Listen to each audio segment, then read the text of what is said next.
O principal objetivo da agricultura é ter uma boa produção. E para isso é indispensável que as plantas consigam retirar os nutrientes que estão presentes no solo. Porém, muitas vezes existem fatores que impedem essa retirada. E um desses fatores são as plantas espontâneas. As plantas espontâneas são plantas, como o próprio nome sugere, aparecem espontaneamente dependendo da condição, porque elas já têm um banco de sementes no solo. E elas causam um decréscimo por causa da competição por esses nutrientes. O picão preto é uma dessas plantas espontâneas. O picão preto, o porte dele pode variar de 30 a 120 centímetros. Ele é originário aqui da América e ele é uma planta que traz bastante danos, porque ele está presente em mais de 40 países, causando um decréscimo de até 30% na produção, principalmente de milho e sorgo. Mas qual seria uma alternativa economicamente viável e sustentável para controlar o problema? A agricultura convencional de insumos químicos não seria uma boa porque ia trazer um ciclo danoso para o ambiente. Então a gente se apropriou da alelopatia.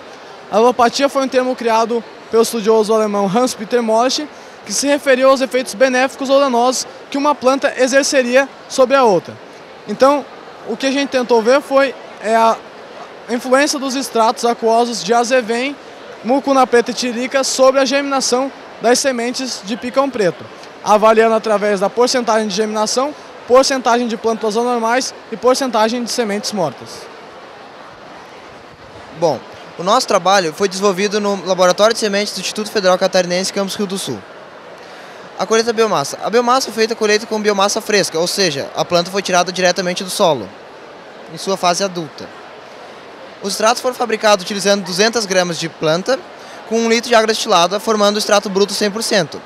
Adicionando mais 1 litro de água destilada, formou o extrato com diluição 50%.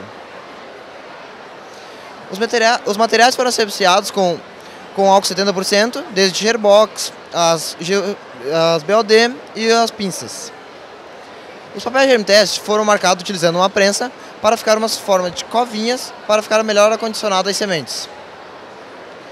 As sementes foram colocadas em fileiras de 5 por 10, resultando num total de 50 sementes por Gerbox. Os extratos foram colocados utilizando 15 ml de extrato aquoso e na testemunha foi colocado 15 ml de água destilada. A estufa BOD, que é a demanda bioquímica de oxigênio, elas ficaram durante 7 dias na BOD, com fotoperíodo de 12 horas de claro e 12 horas de escuro, com temperatura controlada de 25 graus. Elas tiveram um delineamento inteiramente casualizado, ou seja, elas ficaram todas com a mesma condição de fotoperíodo e temperatura.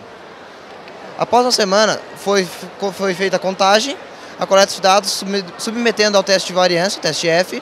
Após isso, foi submetido ao teste Duncan, com probabilidade de 5%, pelo programa SASMIAG versão demonstrativa.